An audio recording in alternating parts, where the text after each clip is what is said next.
Hello student, logic coaching class में आपका स्वागत है। आज हम लोग 11वीं का फिजिक्स का धारा विद्युत नाम का चैप्टर स्टार्ट करने वाले हैं, जो कि चैप्टर 3 के अंतर्गत आने वाला है।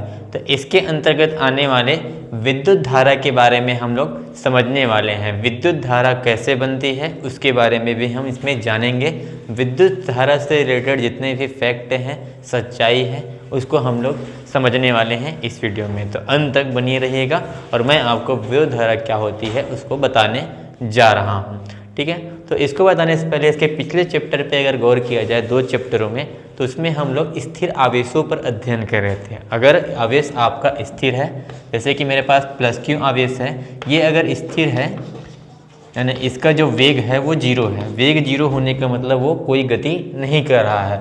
तो अगर ये स्थिर है तो ये चारों ओर अपना विद्युत क्षेत्र उत्पन्न कर लेता है। ये आपका क्या है? विद्युत क्षेत्र।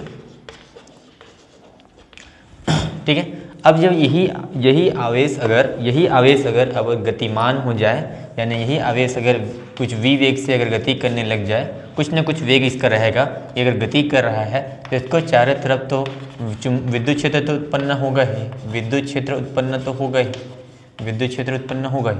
साथ ही साथ इसके चारों तरफ चुंबकीय क्षेत्र भी उत्पन्न हो जाता है, चुंबकीय क्षेत्र भी उत्पन्न हो जाता है इस प्रकार से। ठीक है, अगर आपका आवेश गतिमान अवस्था में है, उस कंडीशन में विद्युत क्षेत्र भी उत्पन्न होता है उसके चारों तरफ और चुंबकीय क्षेत्र भी उत्पन्न होता है। देखा गया है कि जैसे आवेश आपका गतिमान होता है तो उसके कारण विद्युत धारा जो है प्रवाहित होती है। तो ये इसका कॉन्सेप्ट है कि अगर आपका आवेश स्थिर है तो उस कंडीशन में आवेश अगर स्थिर है तो उस कंडीशन में आपका कोई भी धारा प्रवाहित नहीं होगा, किंतु वही आवेश अगर आपका गतिमान अवस्था में है तो उस कंडीशन में विद्युत धारा प्रवाहित होती है।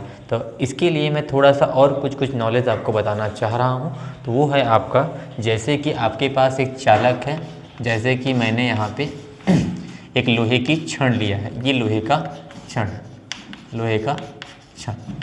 ठीक है। लोहे की जो छड़ होती है वो एक चालक होता है, यानी कि उसमें विद्युत धारा प्रवाहित हो सकती है। ठीक है, अगर हम यहाँ पे सिर्फ छड़ को रखे हैं और उसको जाके अगर टच करते हैं, कोई भी करंट नहीं लगेगा, क्योंकि उसमें विद्युत धारा प्रवाहित नहीं हुई है। इसका मतलब मैं समझाने चाह रहा हूँ कि इसमें क्यों विद्युत धारा भी प्रवाहित नहीं हो रही है, जबकि वो विद्युत का चालक है। क्योंकि इसमें जो वाकई में जो विद्युत धारा जो होती है वो आवेश के कारण उत्पन्न होती है। ठीक है, अब आवेश में कौन सा वाला आवेश? तो मैं आपको यहाँ पे इलेक्ट्रॉन के कारण यहाँ पे विद्युत धारा कैसे उत्पन्न होती है उसको बताने जा रहा हूँ। इसलिए इसका नाम जो है इलेक्ट्रॉन की वजह से इलेक्ट्रिक करंट इसका नाम है। ठीक है, तो हम लोग इसमें देखने वाले हैं कि इसमें जो इलेक्ट्रॉन होंगे, इस प्रकार से कोई इलेक्ट्रॉन इसमें हैं। ठीक है, तो इसमें इलेक्ट्रॉन लगातार क्या कर रहे होंगे? गति कर रहे हैं।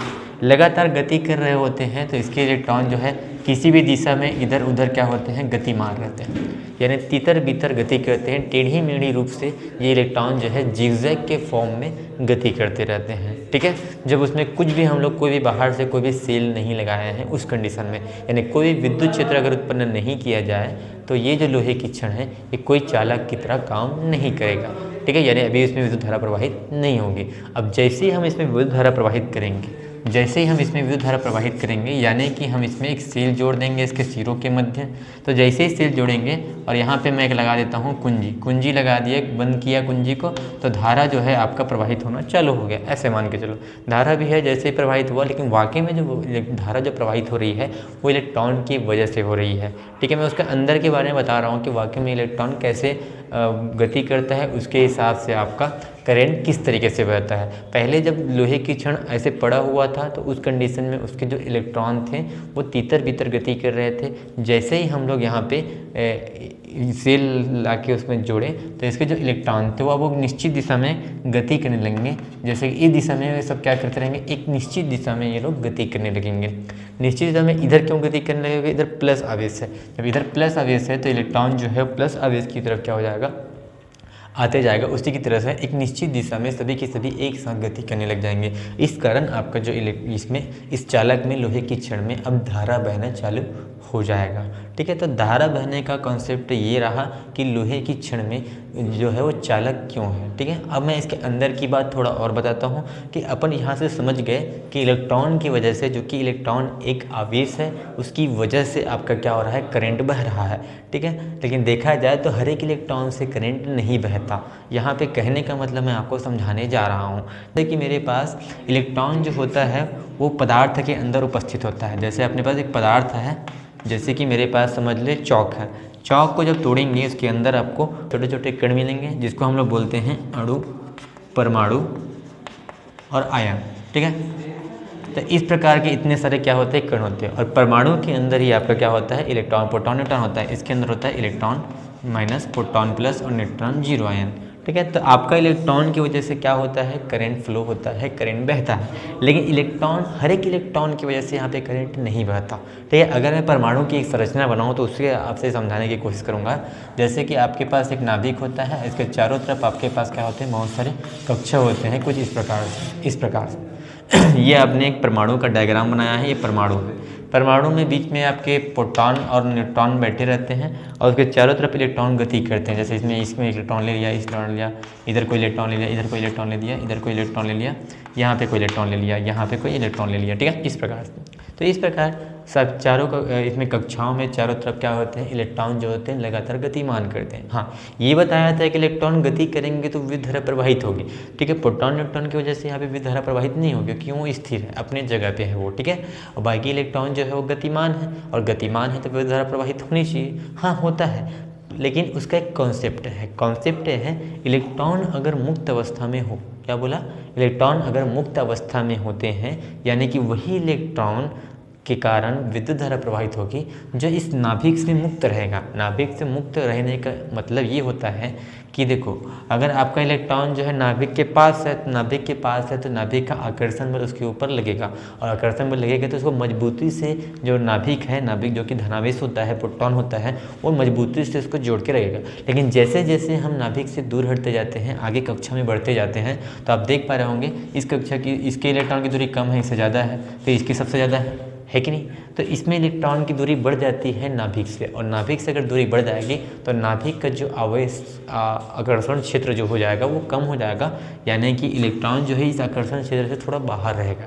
थोड़ा सा ही बल लगेगा, लेकिन बल बहुत कम लगेगा, जिससे ये इलेक्ट्रॉन जो है वो गति करने के लिए मुक्त हो जाएंगे। इसलिए इसको बोलते हैं मुक्त इलेक्ट्रॉन, इसको बोलते हैं मुक्त इलेक्ट्रॉन। और जो अंदर के इलेक्ट्रॉन होते हैं वो नाभिक से संबंधित रहते हैं, उसमें जुड़े रहते हैं, इसलिए हम लोग इसको बोलेंगे बद्ध इलेक्ट्रॉन, बद्ध, संबद्ध इलेक्ट्रॉन, संबद्ध इलेक्ट्रॉन बोलते हैं, संबद्ध इलेक्ट्रॉन। लेकिन इन संबद्ध इलेक्ट्रॉनों की वजह से कोई भी धारा प्रवाहित नहीं होती, क्योंकि वो जो है वो मुक्त नहीं है। मुक्त होने का मतलब होता है कि बाहरी कक्षा में इलेक्ट्रॉन अगर गतिमान करने के लिए रेडी है, यानी उसको आसानी से हम लोग निकाल सकें और किसी चालक में जा कर के वो गति कर सके, तो उस चालक में अगर वो इलेक्ट्रॉन गति करे तो तभी इसकी विद्युत धारा प्रवाहित होगी। यानी कहने का मतलब ये है कि आपका अगर इलेक्ट्रॉन मुक्त अवस्था में है तो उस मुक्त इलेक्ट्रॉन के कारण ही विद्युत धारा प्रवाहित होगी। अब आपको उस क्वेश्चन का जवाब मिल जाएगा कि इस चौक में भी, जो चौक भी पदार्थ है, और पदार्थ है तो उसके अंदर परमाणु है, और परमाणु है तो इलेक्ट्रॉन तो है। अगर इलेक्ट्रॉन है तो अगर इसमें हम करंट देंगे भी तो भी इसमें विद्युत धारा प्रवाहित नहीं होगी। इसका कारण इसलिए है क्योंकि इसमें इलेक्ट्रॉन तो है, कोई बात नहीं, लेकिन वो इलेक्ट्रॉन जो है वो मुक्त अवस्था में नहीं है, वो नाभिक से बद्ध है, यानी संबद्ध है, मिला हुआ है। इसलिए इसमें कोई भी इलेक्ट्रॉन जो है मुक्त अवस्था में नहीं पाने के कारण इसमें विद्युत धारा प्रवाहित नहीं हो सकती। लेकिन इसी की जगह आपके पास लोहे की छड़ होती है तो उसके इलेक्ट्रॉन भी क्या होते हैं, थोड़ा बद्ध भी रहते हैं और मुक्त भी रहते हैं। तो मुक्त इलेक्ट्रॉन ज़्यादा होने के कारण और उसके इलेक्ट्रॉन में अगर हम करंट बहाएंगे, यहाँ से जब इसको करंट दिया जाएगा इस चालक को, तो उसके इलेक्ट्रॉन एक निश्चित दिशा में गति करने लगेंगे, जिसके कारण तुम्हारा विद्युत धारा प्रवाहित होगी।